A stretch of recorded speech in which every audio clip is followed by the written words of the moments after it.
Hello there.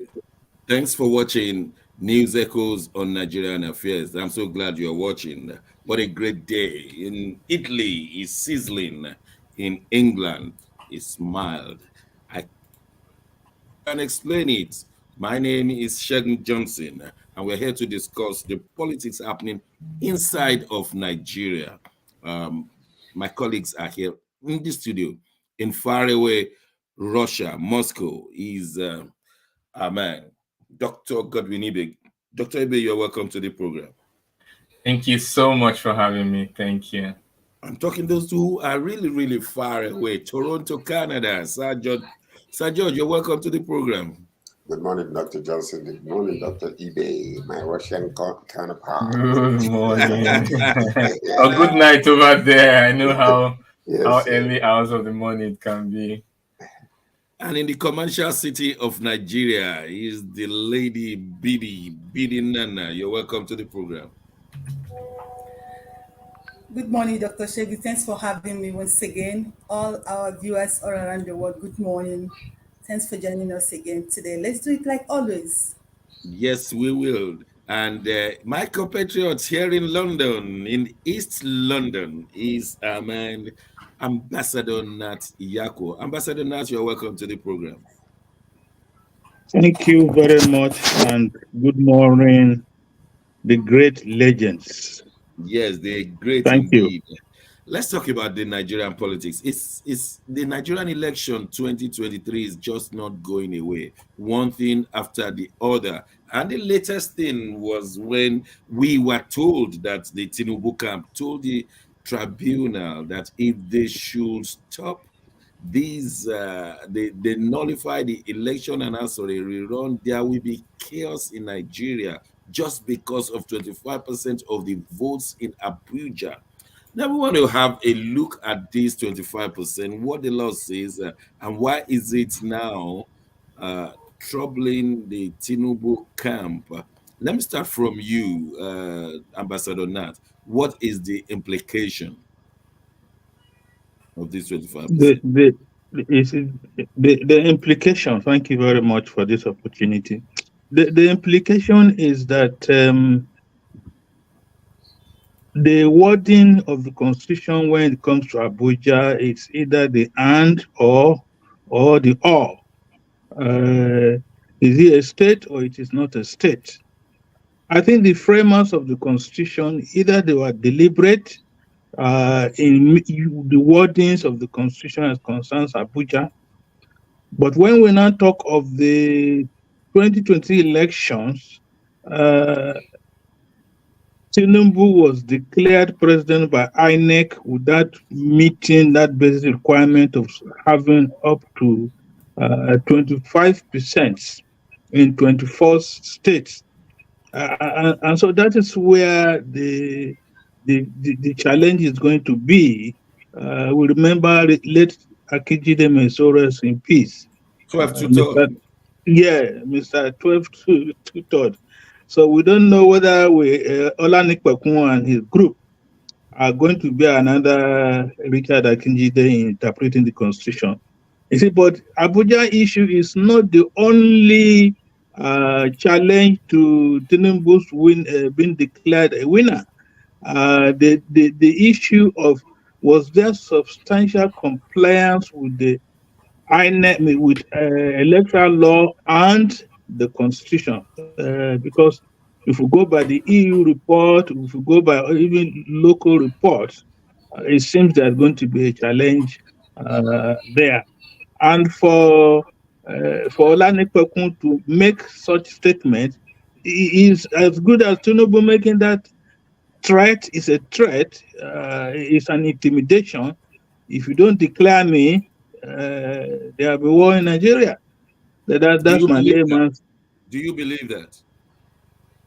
That if it's not declared, yes, that there will be war. The sky will not fall if Tinubu is told to go back. All right. Let me ask Sir George. Sir George, what do you understand by these 25% of FCT?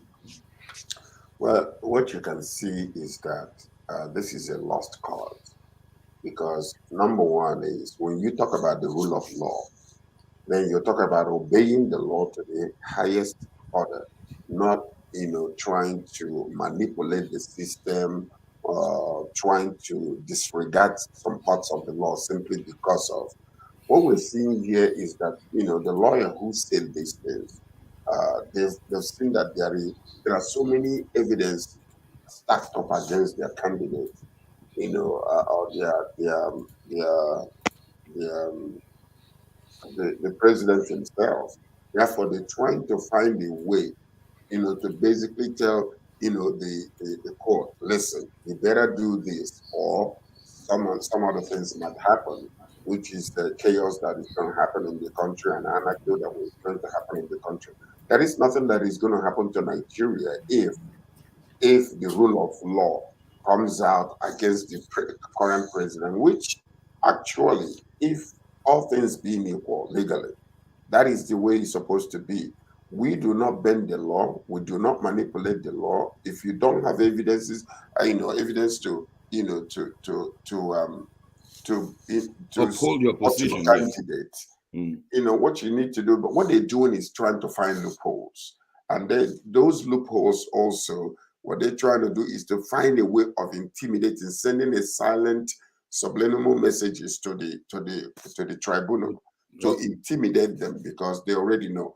The one thing that I'm so happy about, number one, is there are things, the judges' situations are coming out now, and a lot of people are knowing, because the whole nation is really not expecting, they're expecting the status quo to continue the way it's been. They will bend the rules, they'll bend the law, they found technical ways of, manipulating the system. So the world is watching, Okay. and the Nigerians are watching.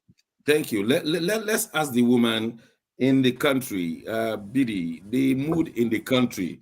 President Tinubu has been performing very well. So if they remove him, there will be chaos. Is that correct? So you stop being this sarcastic. The mood in the country, Nigerians felt insulted. Nigerians felt that Tinubu and APC is taking them for a fool. They, they will always, because they are in power, they will always project. They're in power, they're in charge of media. They have a way of projecting what they want people to feel is what is happening in Nigeria. You understand? But the truth, Nigerians are not happy, and they keep saying that if announcing him the president of Nigeria when he did not win. Now, let me tell you, if you remember that Nigerian constitution says that for you to become a president of this country, you will have 25% in at least 24 states in Nigeria and the federal capital territory. And Tinubu and APC did not meet that standard. Now, Nigerians are saying that if there was no chaos and anarchy in Nigeria when you were pronounced the president of Nigeria, even without meeting this latest expectation from you, that there will nothing like anarchy or chaos if you are being removed. Now Nigerians know what they are planning. Here is in charge, APC, they are in charge of all these touts. So they've been recruiting their boys, trying to provide for them with some of the things they need. So if such thing happen, they could go to streets like they've always been doing. And people who are not Nigerian will think, oh, they are not happy they removed their president. So that is actually, but Nigerians are not happy. Nigerians are not happy. They felt APC and Tinubu are taking them for a ride just because they kept quiet. They feel they can come up anytime and tell them anything and get away with it. Thank you very much. Dr. Ibe, how did you read this and Federal Capital Territory? And don't forget that according to Senator Shehu Sani, the word rice and beans has never been a problem. Rice and beans. The problem is when it comes to 24 states and FCT. What do you say? Well, you understand that I try as much as possible to be honest, to be frank, and to not be biased in terms from a political point of view. The truth is that the law, the constitution didn't make it clear enough. It wasn't clear enough. That and could be interpreted in two ways. And if we look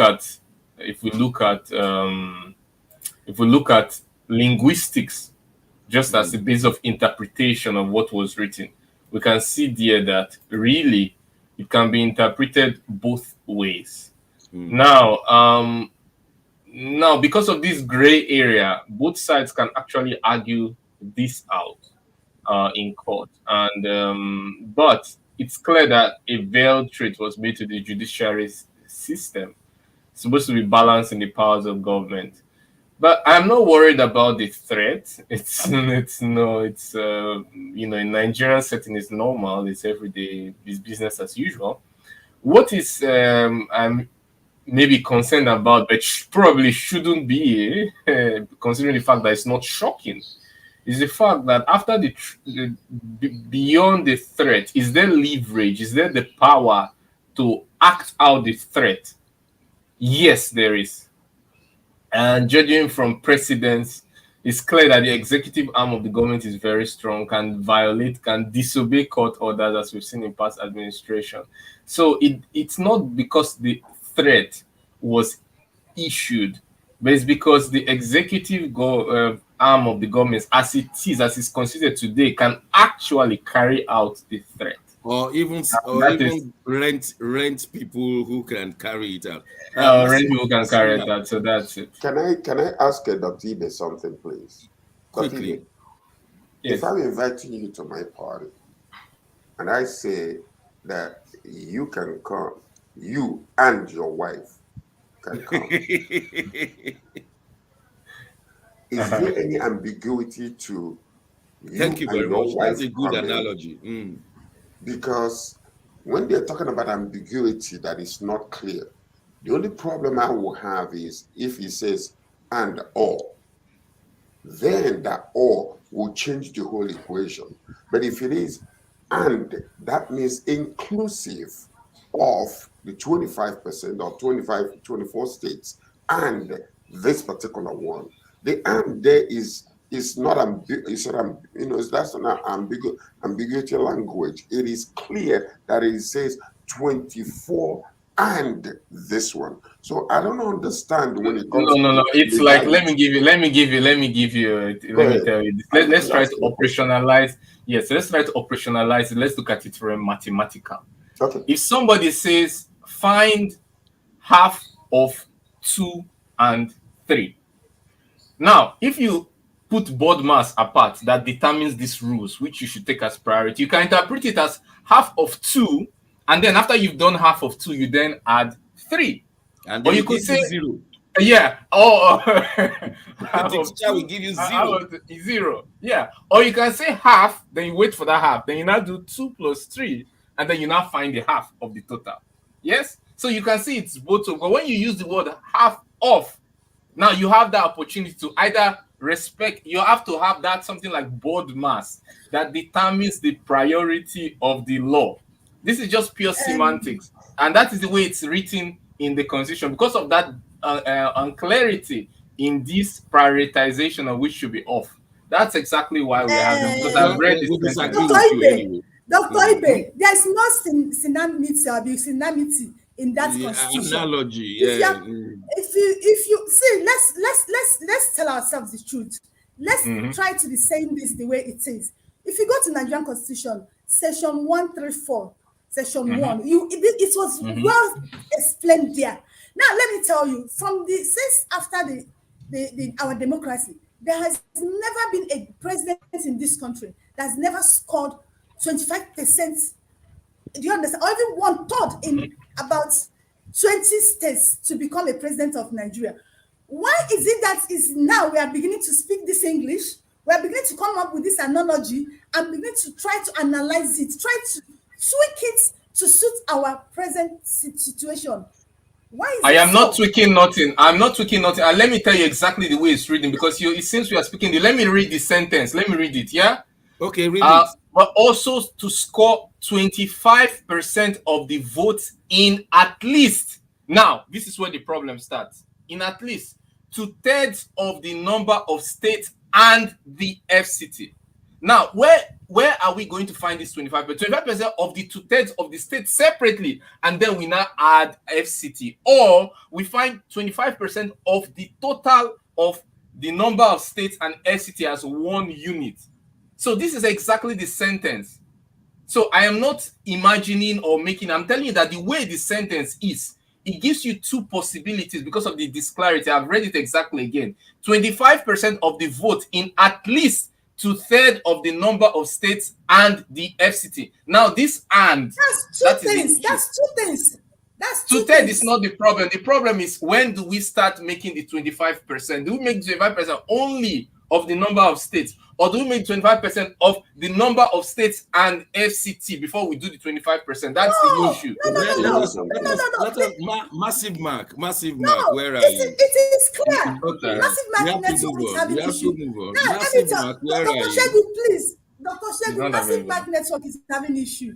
See, this thing is clear. I'm telling you, this English is clear. This mathematics is clear. 2/3 of 24 states.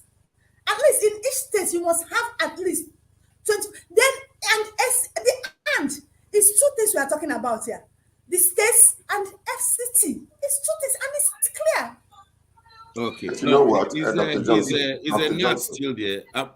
Ambassador Johnson. Nat, are you there? Dr. Johnson. Yeah. It's not. Okay, all right. You've had the arguments. I would love to agree with you, but it's You, not you clear. can agree or disagree. What's your take finally on this 25%? We know it's in court in Nigeria, but we are not in Nigeria, so we are international. So, what is your take after having listened to everyone here? My take to start with is all of us on the show today, none of us went to school. As far as the lawyers are concerned. Yes. So this is now a legal issue to be sorted out. And we know that this issue, if the presidential tribunal doesn't make a definitive state declaration on this, it will go to the Supreme Court. And the Supreme Court is not only a court, it's also a policy-making body. And, we have problem with this constitution that we're operating since 1999. And so there is need for clarity, no ambiguity in the interpretation of what the constitution says. But as we are now, let us watch our breath and see what the panel will come out with, and if it goes to the Supreme Court. Of course, and what you are saying the obvious because we don't Johnson. determine what will happen. But I think the analogy of Sir George is very important. The invitation card says Mr. and Mrs. Okay, yes, Dr. Johnson, do you see what is going on, Dr. Johnson? We are taking the whole entire corrupt system and disregarding certain strong issues. And we're only focusing on one that can be pliable, that can go either or because of the argument. Number one, who gave the order to switch off the upload system, of the system? That's number one. Number two, does Tinubu constitutionally qualify to run for the presidency? The double citizenship, does it really allow him? That's number three. So number three. Number four is when you look at the totality of the whole entire thing, there have been some threats, discrepancies, and the changing of numbers. All these things accumulated together can bring about a judgment that will come from the tribunal. But what we have done is we are a little bit of argument on both sides, but these things are very clear. If the tribunal decides to render judgment based, fairly and equitably, then the problem, then Nigerians can look at it and say, okay, well, they've done right or they've done wrong. But what they do is shifting the argument, and that's exactly what their lawyers are doing. By bringing this, so that you forget, they distract about you. the rest of it. Exactly. Yeah, okay. Can I answer someone, a viewer who is watching, Faith or Yamenda? Yes. She asks, even in analytics, the AND operator is all inclusive, meaning the two statements we have to pass the rule. Now, in the constitution, who says the and operator is all inclusive? Is it then the constitution, or you have now imported mathematics into interpretation of the law?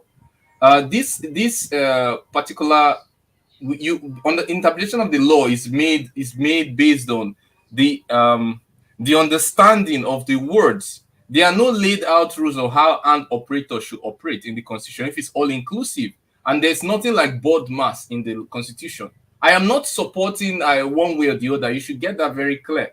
What I'm trying to say is that ignoring that this unclarity exists is hypocrisy, because it does exist.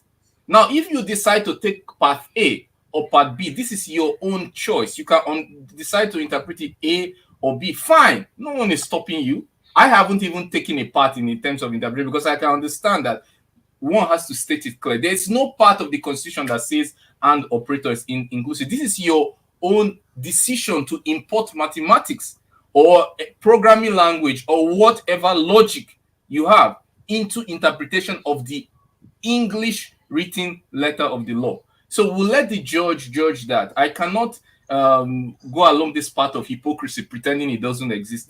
This clarity does exist.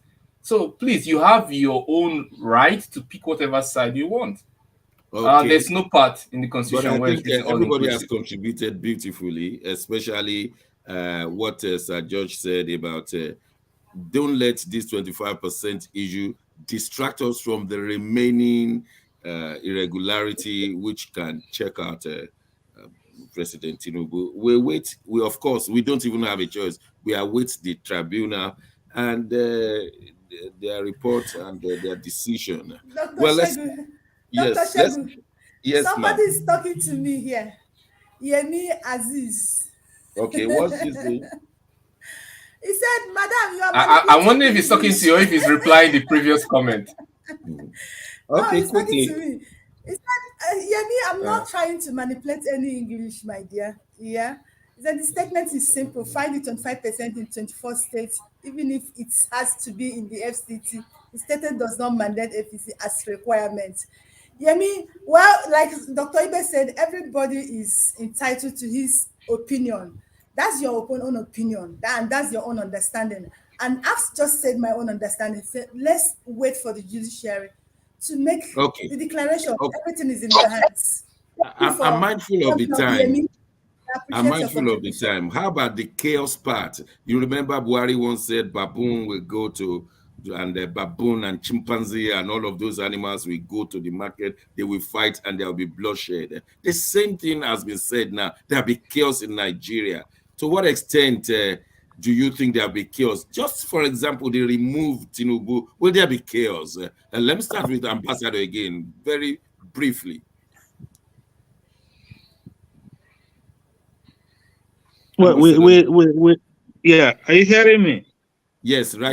We can hear now. We are saying that the sky will not fall if Tinubu is told chaos, because sky will never fall anyway. No, the Tinubu should be prepared. He should prepare his mind. His team should also prepare their mind to accept what the tribunal decision is. And I know that both sides. Do you think people will go carry dagger, carry sword, carry gun? Do you think you can only think at this level? No. Okay. No. Sir George, it has gone viral that the Chief Justice of Nigeria wrote to Tinubu and his group that they should be preparing their mind for a rerun. We don't know how far that is true, but that letter was intercepted. Do you think there will be a chaos in Nigeria if there should be a rerun? Sorry to interrupt. The Chief Justice of Nigeria has said there is nothing like any letter or any communication between him and Tinubu, categorically. And the American embassy didn't say anything anyway. Because someone has written a comment, a very funny comment. Let me read it. Yeah, well, why not? You see, I'm going to read the statement just to show him that I respect all opinions. So he says it's a pity that we are now twisting statements instead of being straightforward. I'm surprised that even a doctor can talk this way. Anyway, you're in Russia and you don't care about realistic mind of people. Why is it now that the inequality is being talked about? Is it the first time? Is it the first time the election is made based on the same INEC constitution? Okay, let me respond to him very clearly. First of all, saying you are in Russia and that is the reason to make such kind of statement, that is very, I call that very cheap, Look, stone throw. Godwin, You know, we cannot reply every statement. Yeah. I just want to answer it very clearly. No one is twisting statement. We have tried to understand the statement from a logical point of view, even importing mathematics logic, programming logic, and just taking it, assuming that these rules didn't exist, like the board mass and the program logic, and how we can understand. And the fact is that they said an unclarity. It's not that I'm bringing it up; it's just there. Now we have all agreed that it's left to the tribunal to make a decision. Now, saying that you are surprised, so if someone disagrees with you and does not go along your path of lies and hypocrisy, it means the person, isn't qualified or what? I don't really understand that line. But we have to just be able to point things out the way they are. And there are so many discussions outside there, so many positions. We can't reply them. You've done your best. We have only 1 more minute before we finish this segment. Sir George, do you think Nigerians will go to the streets fighting people?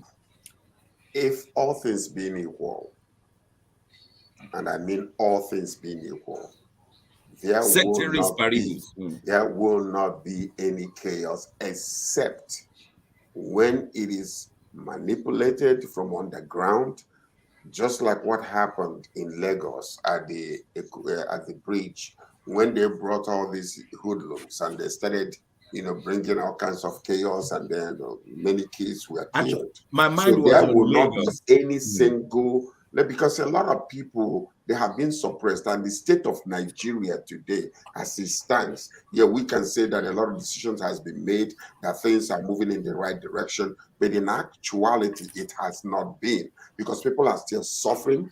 When a change takes place, you will see a rejoicing take place in Nigeria, because actually, my mind was on Lagos.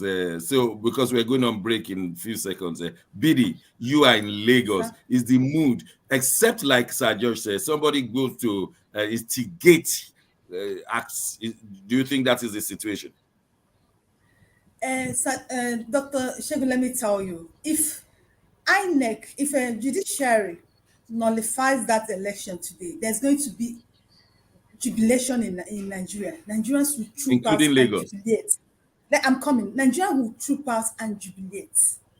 And APC will arrange crowd that they know how to do it very well. They will arrange crowd that will protest of removal of Tinubu. But Nigerians generally will go out and they will rejoice. There will be a rejoicing. And there will be another election. Rejoice. They will say, no. That will rekindle their hope on judiciary, because as it stands now, Nigerians have lost hope on judiciary. We'll see. Like you said, we'll just see, because we have to go on a short break. When we return, we want to congratulate Peter Obi, and then we'll be looking at what's going on the petroleum price in Nigeria. Don't go away. Stay with us.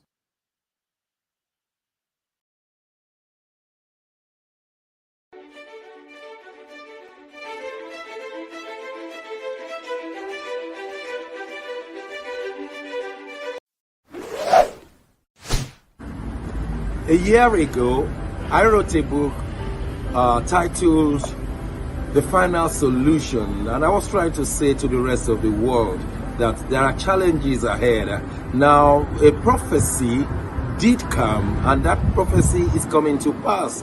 But I'm telling you, the final solution has been found many years ago in the Bible, because the Bible simply says righteousness exalts a nation and sin is a reproach to the people. So I want you to know that you can get solutions to problems in Ukraine, in Russia, in Nigeria, indeed all parts of the world. We need that solution, and the solution is straightforward. Please get a copy of my book. It's the Final Solution by Bishop Shegun Johnson, and you can find it in Kindle, in Amazon. Just type Bishop Shegun Johnson, The Final Solution. It's very, very small book you can read within 2 hours, but it contains the final solution. Do get a copy. Not getting it is doing disservice to humanity. Don't forget The Final Solution.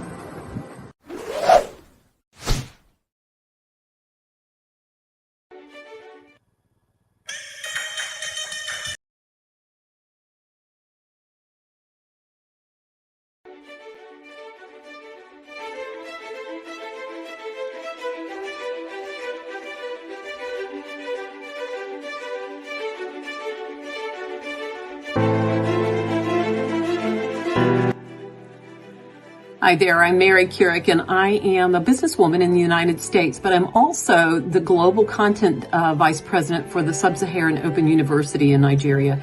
I could not be prouder to work with Dr. Osita Anamika and his team on helping to create not just entrepreneurs and skill-based talent that will get out into the workforce and make a living for themselves, but also young leaders. And to that end, with this integrity-rich university environment that's accredited now, and it's just an amazing opportunity for anyone there of any age to jump on board and learn, we want to let you know about a new offering that we have. We have a global governance and diplomacy course now provided by a whole team of people that crosses several countries to put together these resources and lots of great information for those of you who might be on the path toward public service and diplomatic service, NGO leadership, that sort of thing. We hope that you will walk through this open door and enjoy.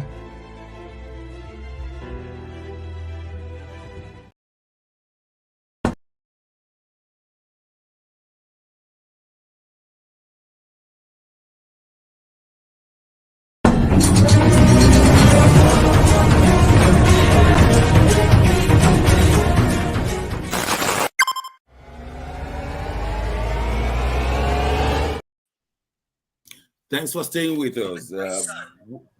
We understand that today is the birthday of Peter Obi, and because he's come with a force in Nigeria that we've never seen before. Before Peter Obi, there were only 2 major candidates in the Nigerian presidency. But with Peter Obi, all those have changed. Therefore, we believe that it is right just to congratulate him. Happy birthday. I've just gone to check from the internet. He was born on the 19th of July, 1961. That makes him 62 today. We're not going to spend too much time on congratulating him. Let's just ask Bidi to congratulate him, and then we move on.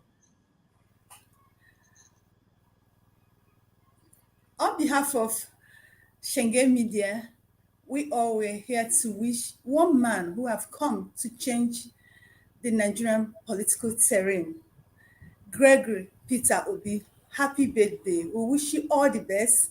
May God grant you all your heart desire.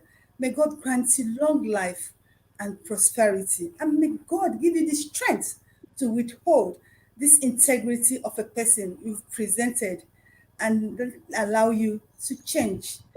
Peter Obi, we wish you all the very best. Happy birthday, sir.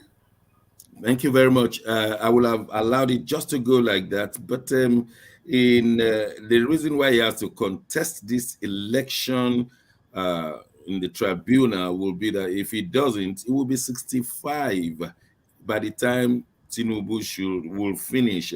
That is making him closer to 70 than 60. Sir George, what do you say? Well, Peter Obi, happy birthday, sir. Actually, he's my schoolmate. You know, he was a class above me, and I've known him. We grew up together in Atomisha. His father's business and my father's business are close to one another. So he's a resilient man from childhood. What you see today is what he's been. He never gives up when he believes in something. And he believes in the rule of law. They tried it with when he was a governor in Anambra State. They removed him, the deputy governor, and the rest of them cleared the account.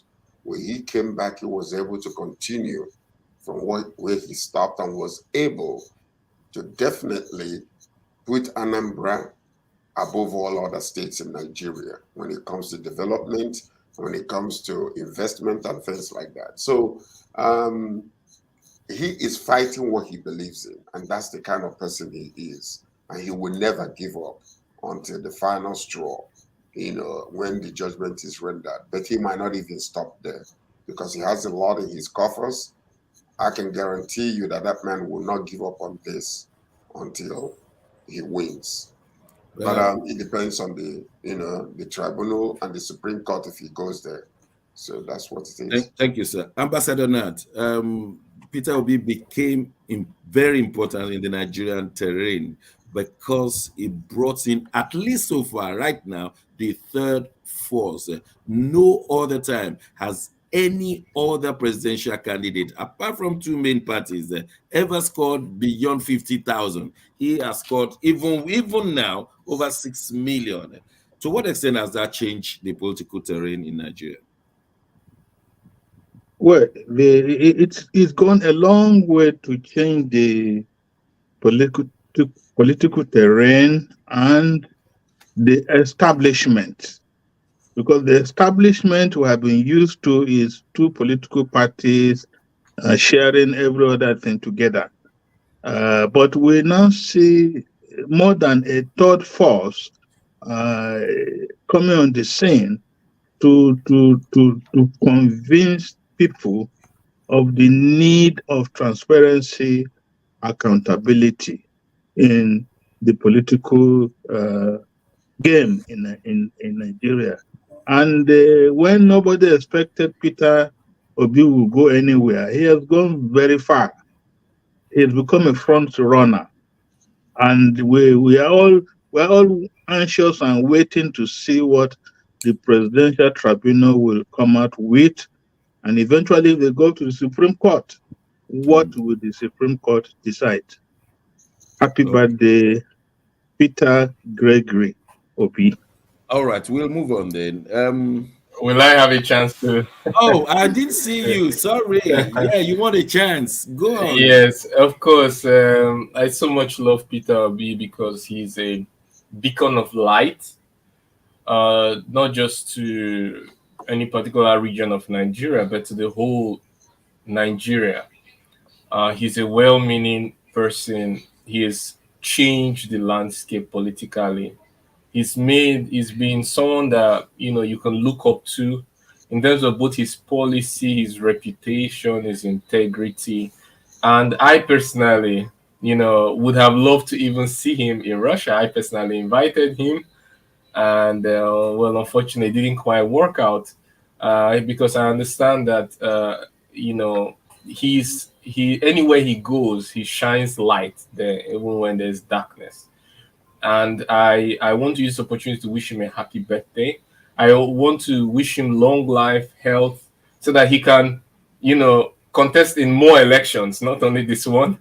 And I was one of the first people to call out the INEC for the failure to immediately upload results and the room for manipulation. And my stance on these irregularities that took on in the election has been very, very clear, very, very clear. And so I want him to understand that I, as a person and as the chairman of Nigerians in Diaspora Organization, so many of my members also look up to him and see him as an example to follow. And I hope that this will only be the beginning of better things to come in his life. Thank you very much. Yesterday I got Dr. a Johnson, call from Lagos. Dr. Yes, Johnson, sir. your book. Yes. When you read that book, there is a place where you say, when the righteous are in authority, yes, the people rejoice. That's correct. If for any reason there is a change whereby this man gets in there, watch and see the jubilation in Nigeria. Oh, there will be. I can say that also. There will be. That's for sure. Yesterday, I got a call from Lagos that, can you believe what's going on? I said, what again? In Lagos, nothing can scare you or shock you anymore.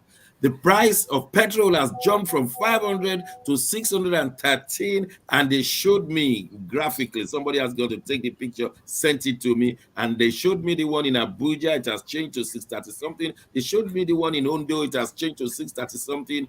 Bidi, you are in Lagos. Tell us the truth. That's the truth. They are not lying. All those things you're saying is not lies. They are all truth. Yesterday at about 11:30, there was the announcement came out.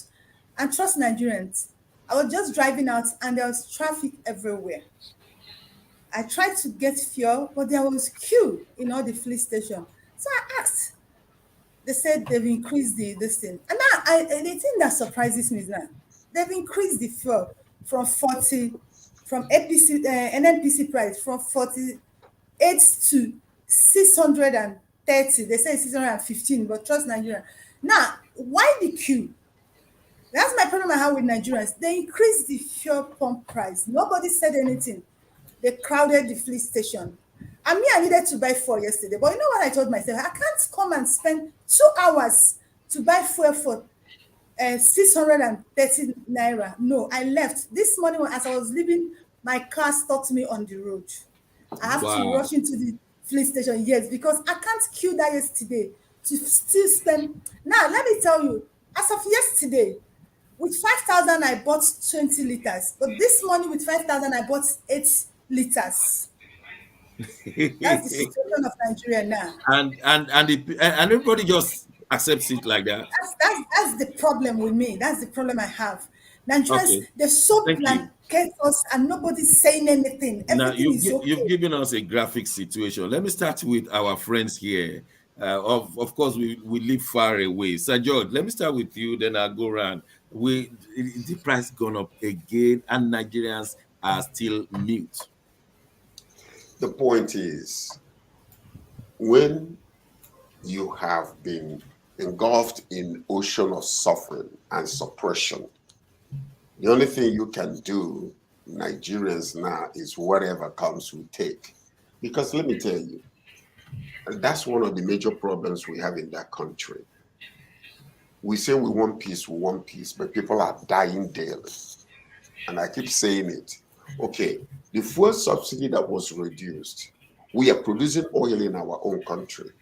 Yes, we do understand that. But thank God for the refinery that is about to open in August. Hopefully, it will reduce, some of this. So in August? Which August? Huh? Which of the refinery are you referring to? Which of the refinery are you referring to? Did they change the date of the refinery? Yes, is it Dangote refinery? Dangote's, yes, refinery. The work in Dangote refinery is not 60% done. Dangote refinery will never start production in the next 2 years. That's what we were told. Well, that's what we were told, but quickly finish because I'm mindful of the time. Yeah. Okay, now, so what I'm saying is this. The problem is, okay, like what you say, the reverse of what you call the economic system is working in Nigeria. Because if the gas prices are going up and the demand is high, they will increase it more because that's supply and demand. But if the gas prices are going up and people rebel and stay back, you will see a force that push that gas price down. But Nigerians don't operate that way because they operate in fear. They don't know what is going to happen tomorrow. They want to go and get the gas right now. And that is actually pushing the prices up, supply and demand system. So, I can attest to that. They operate in a fair system that this thing is going to be 1,000 naira per liter tomorrow. So let me get the 670 today. That's what is making it. That's what's happening. All right, let me go to Ambassador Nat. Ambassador Nat, please include in your own reaction to this price petroleum the falling of the naira. I was at a meeting, a Nigerian meeting in London on Monday, and I was saying, can you believe the Nigerian naira has fallen to 1,070 naira to £1? And somebody said, excuse me, which country are you living? Because it has fallen to 1,100 as of Monday. Ambassador Nat, and everybody is keeping quiet. Tell us more. I think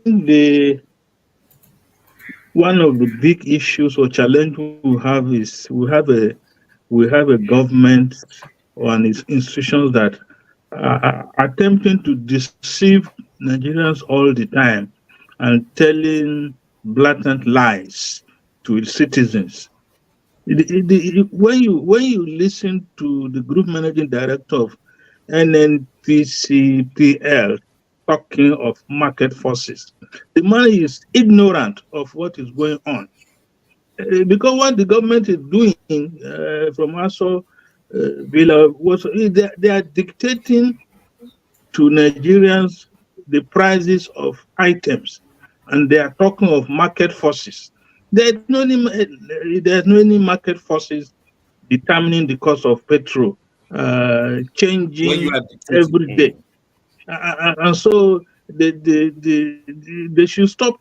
We are not idiots. Nigerians are not so stupid and dumb that they cannot reason that this is not. It's not any the market forces determining this are the people in the villa, especially the president, because the president will come out and say he knows people are suffering. Is he suffering? Is he buying petrol? Is he buying even food to eat or the clothes to wear? That is why he shouldn't come and be telling the world that he knows where it is paining. It is not. Nigerians have to rise up because by the time tomorrow the price of the petrol is 1,000 naira per liter. Naira per liter. Yeah, then let's see whether Nigerians have not been pushed to the wall or whether Nigerians have not been told lies every day and they can no longer trust what the government Why are they says. not talking? Why are they not talking from north to south, east to west? Why are they dumb and muted? Why? Dr. Johnson, you know, we are almost getting to the tipping point, the type of thing we had during the SARS crisis. Buhari was told that these SARS people, I mean, the students want to overthrow him. And so he now has to push the military on the street to start killing them. I don't know what is his name, Tinubu will do. I understand he has not even moved into the villa. Maybe he's waiting for the Supreme Court judgment or the presidential. Because if you are telling us that you are president and you don't want to move into the villa, maybe you are not even in the defense house. You are still in your personal house in Nassau Rock, in I Nassau understand Villa. that villa, you can be terrible and terrifying. But thank you very much. Thank you. Dr. Ibi, the Naira is supposed to stabilize when it was floated, but it has not stabilized at all. It's falling by the day. We don't know where it's going to stop, but it's definitely falling. Why don't Nigerians know the implication that they will soon be out of job, out of materials? You go to a store, as it happened in Venezuela, you ask for a loaf of bread, they tell you it's 1,000 units of price. And before you could dip your hand into the pocket and bring it out, they say, sorry, it has gone to 1,100 because their currency has fallen. We are getting there now. Dr. Ibe, what's your take on this? Well, it's sad. First of all, I really saddened by the conditions that Nigerians have to face. But the valuation of the naira itself, it's not as important as inflation and factors of production. The naira has a lot to do with balance of payments and trade between Nigeria and other countries. But more importantly is what Nigerians are going through and how to cushion this effect so that they are productive and not go out of business, because the worst thing we really want is increase in unemployment and people unable to cater for their families, especially considering the fact that in a third world country like Nigeria, supposedly the giant of Africa, we don't have a lot of this unemployment benefits, universal health coverage, and about 40% are living in extreme poverty. So a lot needs to be done.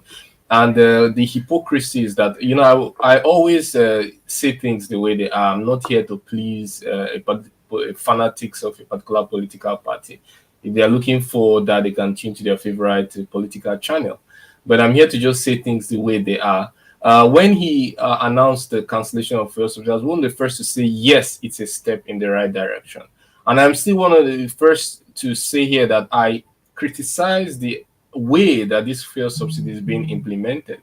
There's no way you are giving 8,000 to regular Nigerians and you're saying 70 billion is earmarked for the assembly. And the reason given to support their working conditions. What working conditions? Those people in the National Assembly, they have no business with poverty. They don't have business with poverty. What working conditions are you talking about? In fact, what you should be asking the people of the assembly is to sacrifice part of their salary so that other Nigerians can see their sincerity in pushing through these policies. Because 8,000 will go a very little way to cushion the effect of inflation. We know that energy price is the basis of everything, to affect transportation, to affect production of everything, even the common morning fresh bread. It will affect the production of fresh bread, which we like to eat in the morning. So a lot needs to be done to cushion the effect of this cancellation of fuel subsidy, because it was a highway for theft. And one of the ways is to invest on, if we know that the refinery, well, we shouldn't take the word of anybody, not Dangote and not the government, in terms of the timeline for the refinery. You should take anything they say with a pinch of salt, because, well, it can be delayed. It's not the first project to be delayed. But while we're waiting, hopefully, for the refinery, there are many things that can be done. For example, the help could be offered to the fuel sellers at the pump, to aid them to control the prices. You could also increase the amount you're giving to control prices. That's what Ambassador Nat said. They're claiming they're not controlling prices. Let market force operate, but market force is not operating once you control the price. Yeah. What I mean is that we understand that you cannot pull a rabbit out of the hat in this one. You just cancel the fuel subsidy. You understand that we do not have all the factors of production to keep the price low. So what we need to do is to make sure we tackle all those market inefficiencies. There's still a lot of market inefficiency, supply chain, and also this subsidy is not forever. You cannot give 8,000 naira to somebody once and expect that he's going to solve his problem. He's still going to be needing fuel every day, every week, every month, every year. All right. You cannot give a one-time payment to solve a recurrent problem. By the way, Ambassador Nat, or no, let me just pose this question to Bidi. 8,000 naira, would it buy you how many liters of fuel in Nigeria? Bidi. My mathematics. No, finish. How many loaves of bread will it buy you in Nigeria? How long will it last? My mathematics is very poor, but the president himself, you see, because the man is like a fox. He's coming to tell Nigeria now that he wants to review that 8,000 naira per month. It's a palliative. Where was he when that figure came out? The NLC is saying that the president is not being truthful to them. The president is not transparent in his discussion. Alake, whatsoever his name is, or where he gets his information, he doesn't come to talk if the president has not told him to say anything. So this is so. Sir George, honestly, I don't have an answer to your question. Sir George and Ambassador Nat, they have gone to borrow 500 billion. So if you increase the 8,000, where will you get the extra amount from? Let me tell you people, Sir George, that 8,000 naira will give you like 11 liters of fuel in Nigeria. And that 11 liters of fuel will not last you up to 3 hours. That's less than 3 gallons. And it's a one-time payment. It's just one-time payment. For a family. No, 6 months. See, now let me tell you people, see, NLC, forget those people. The kind of Nigerian we have now is the kind of Nigerian of everyone has a price. NLC, they already have a price. They've been compromised in Tinubu government, and everybody knows it. And that is why they're blabbing. Now, they're talking about what is 8,000. Let me give you an analogy like the one Sir George gave. It's like coming to my village, my grandmother who has a goat that, you know, he uses that goat once in a while, gives birth, takes it to the market, sell it, take the money. Now you come and take that goat, you take it away from her, you seize it. Now you want and prepare a dish of plate of goat and brought to her to eat. That's what APC government is doing to Nigeria. So that once that meal is finished, she's on her own. That's it. That's exactly what they are doing. Dr. You Johnson. can't be owing about Yes, sir. 49 Johnson, trillion. touch Yeah, on oh, Emefiele's situation before we go. Let's talk about Emefiele. Emefiele has been. Please, let me finish. No, we have to move on. The time is We not gotta there. move on. Just hold on. Let's touch on 1 minute, this. 1 minute. No, 1 minute. We'll talk Oh. about that. Now, Nigerian. You are gone. Go ahead. Go ahead. Yes, Emefiele he has been arrested. He's not being prosecuted, and then we now have a fallout that the Council of Arewa Chiefs in southern Nigeria yesterday protested the confinement of their leader in Agege. I really want Ambassador Nat in 30 seconds. What do you know about this man? This man has been a major political man in Lagos. He lives in Agege. I know his house personally. But this man was nobody could touch him. Sanwo-Olu depended on him for election. Now, what's going on, Ambassador? Is it Alhaji Danjuma? Yeah, Alhaji Danjuma, yeah. Yeah, there's a long story or history behind him. Ebenezer Obey, one of these musicians, works a record, and his name was being mentioned. You see, the issue is they tried to, after all that Alhaji Danjuma did for Sanwo-Olu and for Tinubu in Lagos, they now want to shut his mouth one way or the other, so that he doesn't mobilize the people to not to be coward into not talking at all. So this is what is happening, and what Alhaji Danjuma is doing is mobilizing people to awaiting the outcome of this this presidential tribunal on an election. So the tension is building up. People have run out of patience, and people they are going to come out on the street. Okay. Sir George, what have you got to say? Emefiele is being defended by the bankers. They have come out. What have you to say? Let me tell you something. Emefiele is being arrested for one reason and one reason alone. He knows a lot of secrets, and they're trying to shut his mouth. Follow the money. Yeah. He was used to dispense money and do a lot of illegal movement of funds. What they're trying to do is to shut this man's mouth up and put all kinds of bogus allegations against him. But we are hoping and watching. I know his hands are not clean, but he's part of that corrupt system. But they want to shut him up. Okay. In the absence of more time, I would just want to thank you all. Bidi, I know you have a lot to say. Dr. Ibe, all of you have a lot to say. I can assure our listeners, on Friday, we're going to start with Emefiele and the saga. Thank you very much for watching, and my colleagues, thank you very much, especially from Milan. Friday is going to be a better day. God bless you all.